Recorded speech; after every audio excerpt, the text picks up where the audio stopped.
to my Tattle Tells. Listen, the gloves are off, and it looks like in the war between William and Charles, now that Meghan and Harry aren't there to unite them in hate, it looks like the gloves are off, and guess what? Charles has struck first blood, even though William is coming with this BS. And who could have predicted that William, Prince William, would have been the king that was promised to bring down the monarchy? Baby, it's going down. You guys, we are following the infighting for the British royals like it is no one's business. Hit that like and subscribe button and your notifications, because we are following this story to the pits of hell. All right, who do we start off with? William or Charles? You know what? Let's start off with Charles, because if you guys don't know, William, because he embarrassed himself, his country, his family, his nation, along with his wife, he literally is taking it out on everybody. He even literally made a point of saying he's not doing anything his father's way, and when he takes over everything his father worked his whole life for as the Prince of Wales, he will demolish. Well, guess what? Seems like William's underestimated his father. Listen, baby. Charles is looking at William like, you've been playing this game only 40 years. I ain't new to this or true to this. Let me teach you some real game.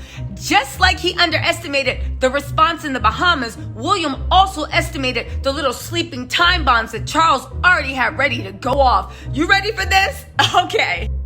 Now, here's the thing. William's 40th birthday party is coming up. So there's a new biography coming out called The Making of a Modern Monarch, William at 40. This is the same mess they did for Kate's 40th, where she was like literally looking like she really loves colonialism and what do you call it? The antebellum, the slave cosplay that she's always in. So also, shout out to Celeb Bitchy on Instagram, Twitter, and of course celebbitchy.com. They actually got the excerpt. Thank you so much. Go ahead and follow them. But let's actually talk about this, right? So Robert Johnson preemptively blocked Kaiser. Kaiser is like one of the main writers for celebbitchy.com, right? Anyway, he literally is supposed to be doing a cushy write-up of William. They go into how, like, you know, he's one of the most famous faces destined, he's close to with his grandmother, But here's the thing. He literally says, calm, balanced, and determined, William's perceived as passionate about the environment, animal species that are facing extinction on our planet, basically saying that he's basically turning himself into Charles 2.0, and he ticks all the right boxes as the future king. Here's where things get weird, right? It says, cue sinister tone. In private, however, those close to William, while being a dedicated servant of the crown, can be offhand and volatile, defying his calm family guy demeanor. It is this chameleon-like characteristic. Mr. Jobson, did you just call William fake as F? It can be this chameleon-like characteristic that makes his father Prince Charles. Really quick, you guys, if you're into gossip, don't forget we're having a members-only live this Friday. It is going to be Cheaters Lagos edition. But you know what? Scratch all that. It's literally going to be how to catch 2 stunt queens and a made-up narrative and a million little lies. You know I like keeping the receipts. The link to join is down below. It's going to be this Friday. $4.99 to join. You can cancel at any time. Okay, fine. I'll get back to the royal mess. But you guys, I got good gossip. All right, talk to you later. Tread carefully when he's dealing with his son and heir. Theirs has been a complex relationship. Indeed, it was Harry that Charles enjoyed a closer relationship with before he bolted to America with a new wife, Meghan.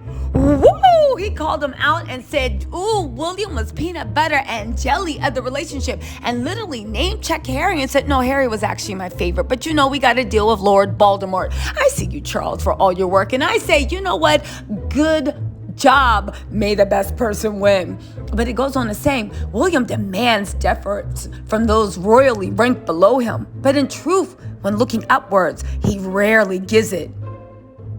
Why is Robert Johnson writing about this like William is the mad king and there's going to be like a red wedding a la Game of Thrones? But you know what? I'm not mad at it because the girls are fighting, rip everybody apart, and take that monarchy down. Well, guess what? This book is set to come out and coincide with William's 40th birthday. But guess what? William is not taking this lying down. And here's the weird part is William, I don't even know if William knew what was coming out in the book, but look what William clapped back with. I can't. Hold on.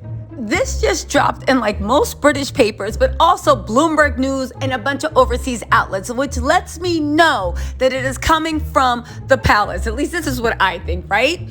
Look at this mess. Prince Charles should step aside and let William be king, a shocking British poll finds. First of all, who conducted this poll? Why do I feel like this poll was Charlotte, George, and the little one, what's his name, Louis, Kate, the nanny, and probably Kate Middleton and her mommy sitting around Rose Hannabury saying, who there thinks I should be king? Raise your hand, say aye, right? Even though out of that scenario, I feel like Charlotte and George would be like, we're not voting for you. We already see the incompetence, right? Here's the thing. It still goes on by saying, despite encouraging data showing Prince Charles has become more popular amongst Brits in the last few years, there's still a large group of people who believe Prince William should be king next. This article that's just been reprinted a million times is pure fantasy and fiction, but you know what? Let's go over it. A large group of people have called for Prince Charles to step aside and allow his son Prince William to become the next king of England after the Queen. A recent poll has found. Why do I feel like this is Jason Knopf thinking he was being clever and doing the most? This comes after Prince Charles has seen a rise in popularity over a few years, with almost half the people questioned believing he would do a good job as king. But despite this encouraging data, out of 2,055 Brits aged 14 to 75 polled online, 42% wanted to see the Duke of Cambridge crowned before his father. Where are you getting this 42% from? Because look how they do their statistics. These must have been the same people that added up how much Meghan spent on clothes versus how much Kate spent on clothes, right? They said only 24% of those surveyed said Prince Charles should not stand aside for his son, while 29% said to have no strong feelings either way. How do you get 50% basically saying Charles should be king? And I'm not defending Charles because he's trash too. We'll talk about that later, right? Then you get 24% being like, no, let William do it. And then you got 29% being like, excuse me, I don't care. I just came here for a bit of spotted yam. What do they eat over there? I just came here for a bit of meat pie and a tickle of Sunday roast. I don't really care one way or the other. And you turn that into saying 52% of people want you to take over. Y'all, it's getting weird. It's getting weird. Also, the audacity and the power-hungry madness of William to act. What have those courtiers been telling him? That he really thinks that his work-shy self and Kate, who don't want to support any charities, don't want to do things, have firmly gotten in bed with the conservative right and Tories. Who told him that you can actually jump over a sitting monarch to establish your power? Do you realize that if you show all of this is make-believe and rules are something arbitrary that you can toss out? Do you realize if you show people that, then it literally reflects on you? You guys, we have waited so long to see the monarchy abolished, and who would have thought a little power-hungry Lord Voldemort, okay, I always thought that, would be the nail in the monarchy's coffin. It's kind of like if they stripped Harry of his royal highness. You can't do that because according to you guys, he has a royal bloodline ordained by God. But if it can be taken away with parliamentary powers, that means that your title, Charles, the Queen knows this. I think Charles will, but William doesn't. It means you're next. Do you realize by aligning yourself with the Tory party, you are literally putting a time limit on how long you can actually even rule? Because when the Tories fall out of power, and they will because every political party does, you will be looked at as frontmen and you will be the first thing to go. Do you realize that if you are saying that it does not matter by blood or birthright who sits on the crown and anybody can jump in, that means anybody can jump in over you? William is power hungry. He is mad. The same maybe could be said for Charles and every sitting royal. But the fact from William being humiliated and humiliating his country and bringing shame on the Cambridge name, the way that you react is to decide you're going to burn the whole thing to the ground. The only thing William hasn't gotten in his thick, shiny head is if you burn everything to the ground, dummy, you and everything that even insulate you and give you a life of privilege are also locked in that palace. Burn it all down, William. The only problem is you're locked inside.